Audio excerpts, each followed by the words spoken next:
señores participantes de este curso. El que habla es el coronel en situación de retiro, Luis Roca Erquiaga, quien tiene a cargo esta academia o esta conferencia o este tema de participación directa en las hostilidades. Yo quiero llamar la atención de todo el auditorium de este curso porque es un tema muy importante que requiere bastante atención, análisis y lecturas complementarias que las estoy dando en las referencias. Vamos a ver este tema, valga la redundancia, de participación directa en las hostilidades, la cual la he podido separar en 4 componentes. El primer componente son o se refiere a conceptos básicos, generalidades, luego vienen los límites de la aplicación, luego vienen los elementos constitutivos, finalizando con el inicio y fin de la participación. Como preámbulo a estos componentes básicos, quiero decirles que el derecho internacional humanitario tiene un origen, que es la idea del control sobre la guerra, que dicho sea de paso es tan antigua como la guerra misma. El conflicto es inherente al ser humano. No podemos dejar de lado de que en todos nosotros existe una parte conflictiva que debe ser controlada. El derecho internacional humanitario en esta oportunidad trata de humanizar el conflicto a través de una serie de normas jurídicas y que los conceptos básicos sobre protección del derecho internacional humanitario tiene como un objetivo o data específica el, la protección de la población, protección del personal que ha dejado de combatir. En razón de ello, yo quiero también hacer una pequeña introducción que refiere también a cómo disminuir los efectos de la guerra. ¿Cómo ejerce el derecho internacional humanitario cierto control sobre el conflicto? Y no se olviden de estos 2 títulos que son muy importantes. El derecho a la guerra y el derecho en la guerra. El jus in bello y el jus an bellum. Vamos a... Quiero también hacer una pequeña introducción que refiere, para que ustedes se puedan encuadrar en el tema, sobre lo que refiere el derecho internacional humanitario. Y el derecho internacional humanitario refiere particularmente dentro de la prohibición, de sus prohibiciones, específicamente tratos inhumanos, tratos crueles, inhumanos, que están condensados, que están caracterizados en un artículo 3 común, que visa la protección de la dignidad, protección del personal que se ha rendido o que ha dejado de combatir. La visión de los 4 convenios de Ginebra visa humanizar el conflicto, particularmente distinguiendo a quienes están combatiendo y quienes no constituyen objetivos de participación. Bajo esa perspectiva yo quiero decirles también que en 1864, cuando se reconoce y crea el primer convenio de Ginebra para proteger a los heridos o al personal que está fuera de combate en campaña, es el primer convenio que se legitima en esa época y que tiene un sentido humanitario. Por fin, las características de las guerras que estaban fragmentadas se consolidan con un principio humanitario. A razón de ello, en esa época las batallas se encontraban circunscritas a un terreno específico que estaba lejos de la población y la población no se veía afectada. Sin embargo, ha pasado el tiempo, pasó la Segunda Guerra Mundial y los escenarios de conflictos armados internacionales sufrieron cierto cambio a raíz de la tecnología, de los avances de la época, de las nuevas armas, y esto origina que la conducción de las hostilidades se cambie y se traslade a centros urbanos, a la población civil. En razón de ello debemos tener mucho cuidado para determinar quiénes participan directamente en las hostilidades. Hay dos situaciones emblemáticas que debemos caracterizar, que debemos tener en cuenta, y son las guerras de liberación. Por ejemplo, las guerras de liberación donde grupos posiblemente disidentes se enfrentaban a fuerzas armadas por efectos de la colonización y para efectos de independización. En razón de ello, eh, estas características de estos enfrentamientos han sido consideradas como conflictos armados internacionales. Pero también, una vez de analizar la esfera internacional de los conflictos armados internacionales, también debemos eh, dar un enfoque a los conflictos de carácter no internacional, donde se caracteriza más que todo por la aparición de grupos armados organizados.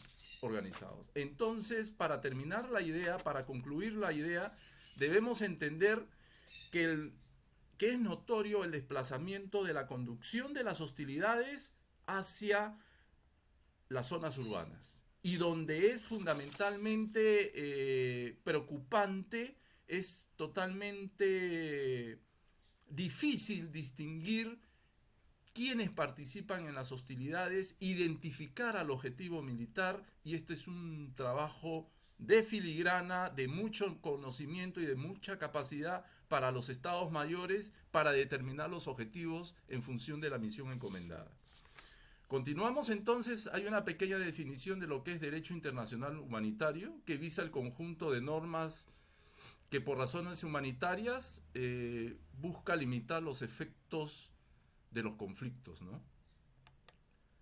En su parte especial. Hay una relación entre el DIH y el derecho internacional de los derechos humanos que nosotros podemos sintetizar como que es una relación de complementariedad. Ambos derechos se complementan y más que todo en el producto que es la conducción de las hostilidades, ambos deben convivir con respecto a las obligaciones que derivan o son dimanantes de él. Vamos a ver que la lectura jurídica de noción de participación directa por objetivos tiene por objetivo la aplicación del principio de distinción. Durante la participación directa de las hostilidades es fundamental el principio de distinción, distinguir en el conflicto armado internacional qué son objetivos militares, y también se ampara en el artículo, ojo, tenemos como parte de nuestra bibliografía donde nos afianzamos el artículo correspondiente, el artículo 51 del protocolo adicional 1 y el artículo 13 del protocolo adicional 2, que hablan ambos de protección a la población. Ambos también coinciden en que hay que referirnos a para proteger a la población, tener en cuenta los ataques indiscriminados.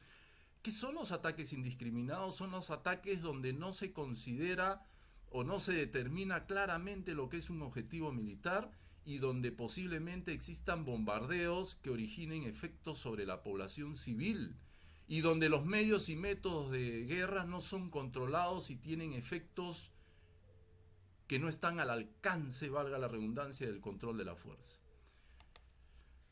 El marco general del derecho internacional humanitario es fundamentalmente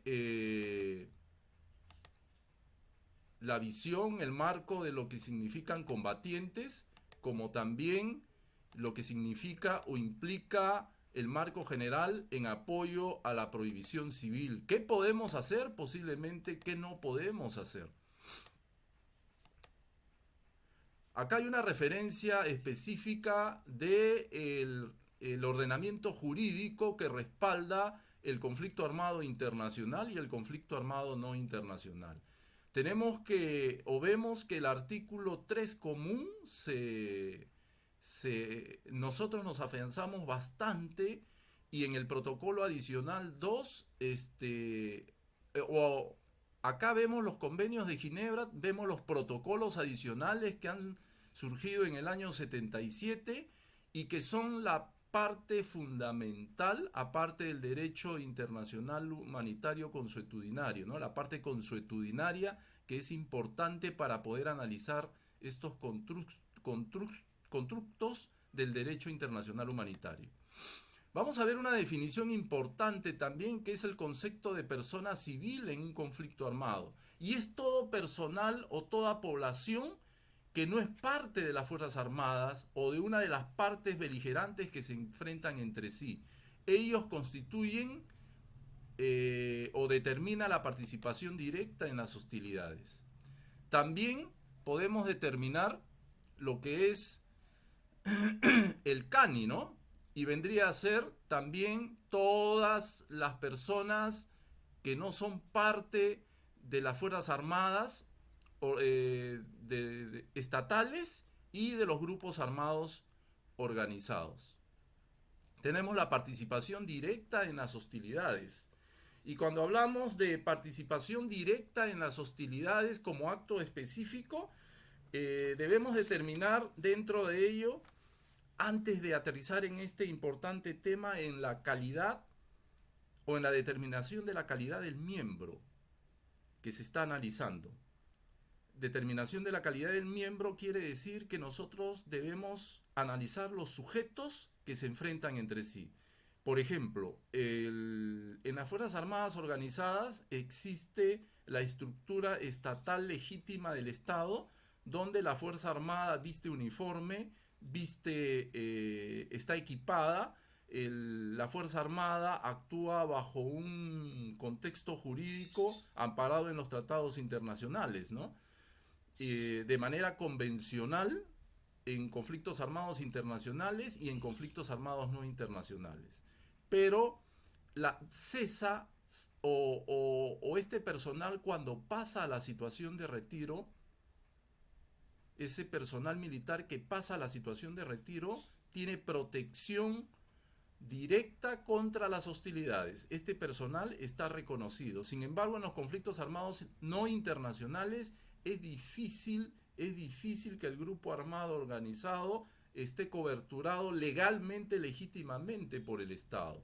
Entonces, determinar la calidad del miembro, del sujeto que interviene en las hostilidades, es un poco más difícil de poder identificar.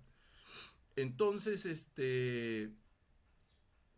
vamos a analizar también lo que es la participación directa en las hostilidades como acto específico. Y dentro del análisis dice que la noción de participación directa en las hostilidades refiere a actos específicos ejecutados por personas como parte de la conducción de las hostilidades. Entonces, la intervención del sujeto de la Fuerza Armada, de la intervención colectiva, amerita o legitima el concepto.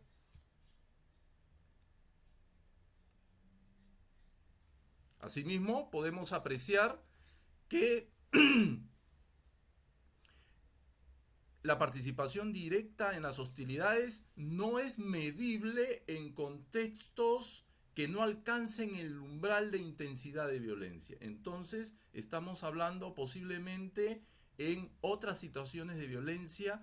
No puede ser introducido estos conceptos de participación directa en las hostilidades. Esa tingencia, tenerla bien presente para poder abordar estos conceptos. Los levantamientos en masa. ¿Cuáles son los levantamientos en masa? Son la participación cuando nos constituimos, acuérdense, en potencias ocupantes, cuando los grupos cívicos, los grupos de militares en situación de retiro y alguna población se reúne y se enfrenta a la Fuerza Armada que está constituyéndose como potencia ocupante.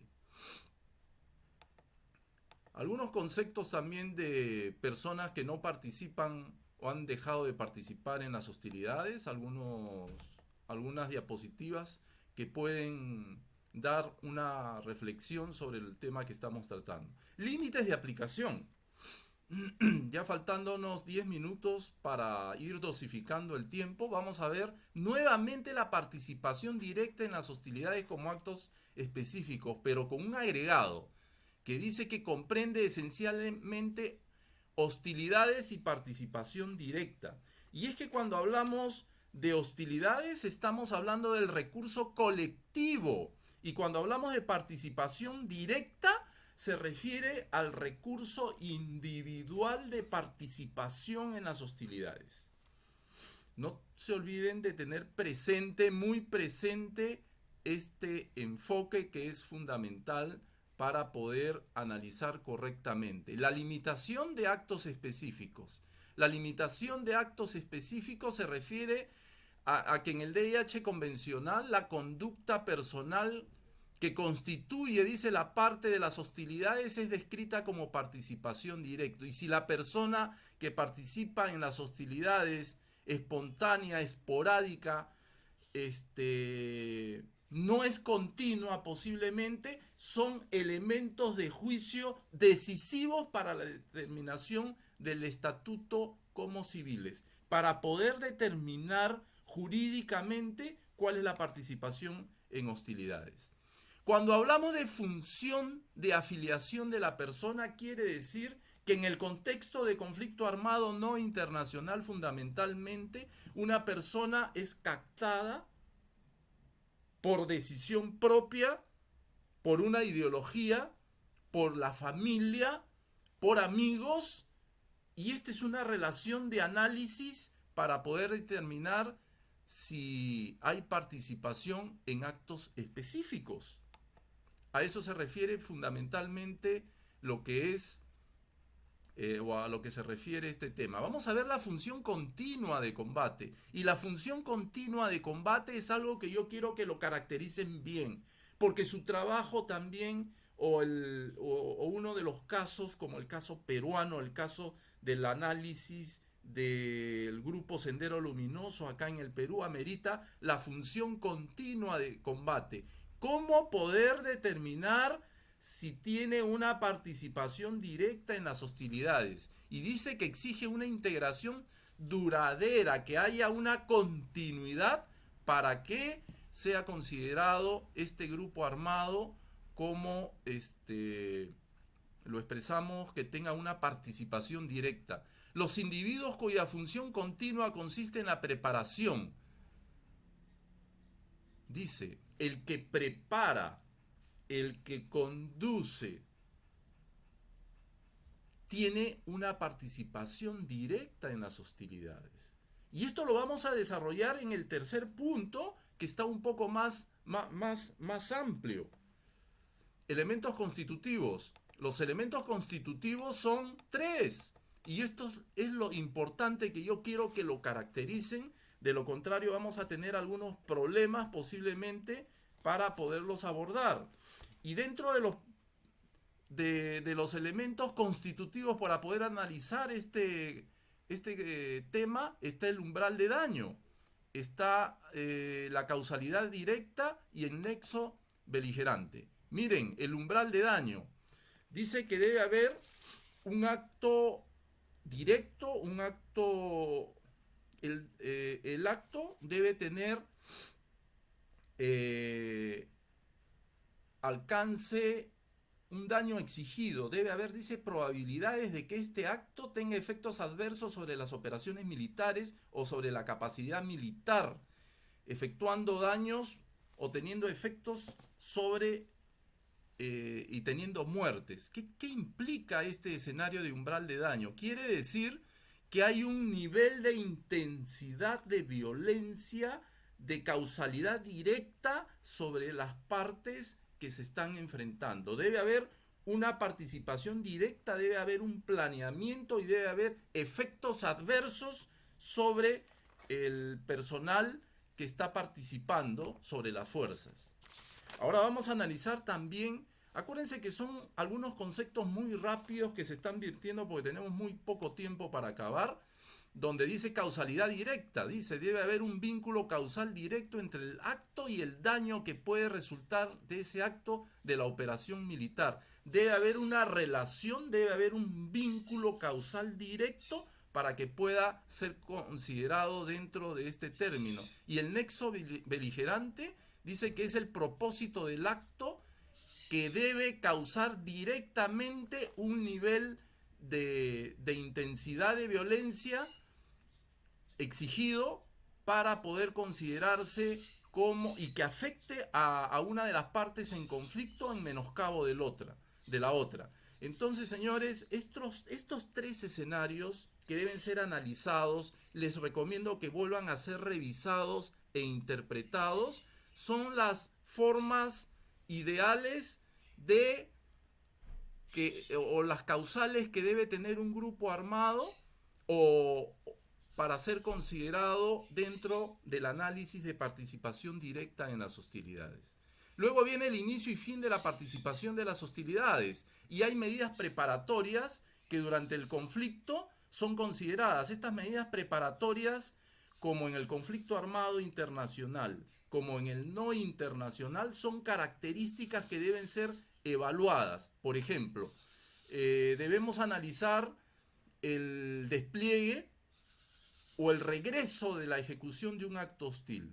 Esa fase debe ser los civiles, la población civil que intervenga, tiene que ser considerada dentro de la participación directa en las hostilidades. Y eso amerita o tiene una finalidad de ejecutar un acto hostil y eso constituye, valga la redundancia, participación directa en las hostilidades. Son las medidas preparatorias que debemos tener en cuenta. Luego viene el despliegue y regreso. El personal que regresa de una operación preplanificada que ha sido ejecutada, tiene que ser considerada dentro del enfoque de participación directa en las hostilidades en la ejecución de un acto hostil. Entonces, bajo ese criterio, esto complementa los criterios vertidos en el acápite anterior. El regreso después de ejecutar un acto hostil termina una vez que las personas en cuestión se han separado de la operación.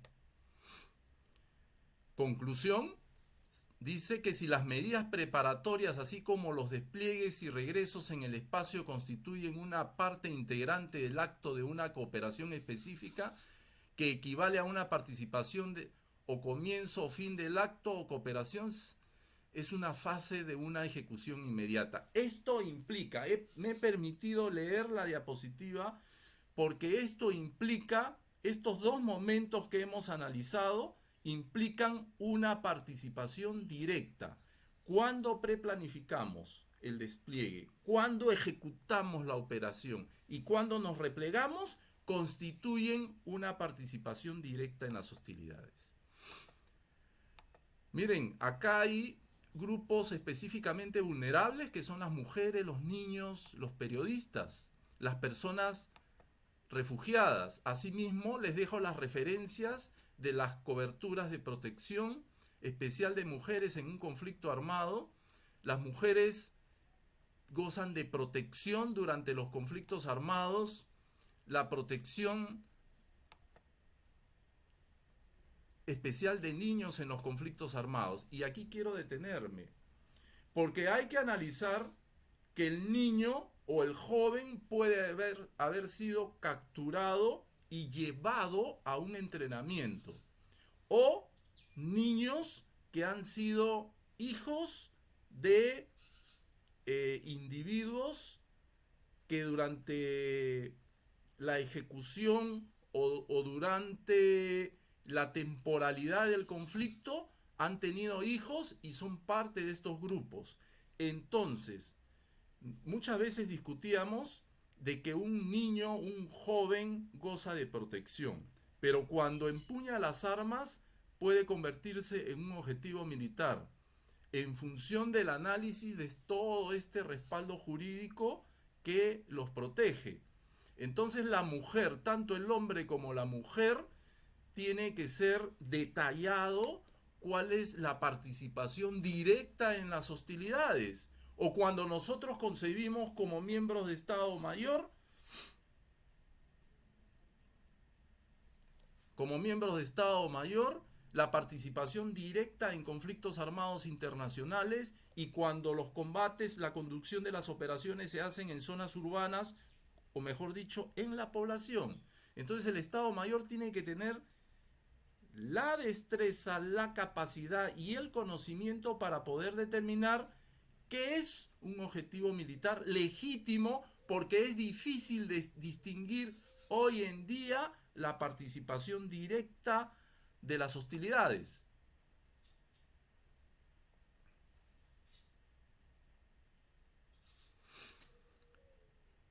Protección especial de niños. Asimismo, tenemos un caso especial. Estamos hablando de personas desaparecidas.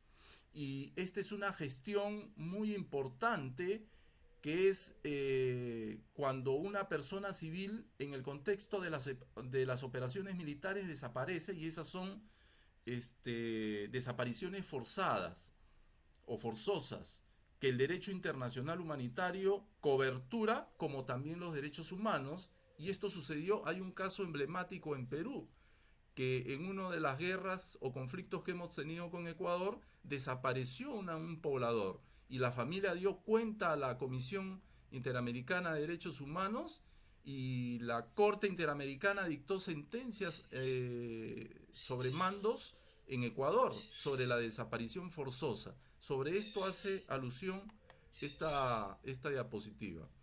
Miren, el tiempo de 25 minutos es cruel, es reducido para poder explicar un constructo de ideas de derecho internacional humanitario acompasado con participación directas en las hostilidades. Es muy corto.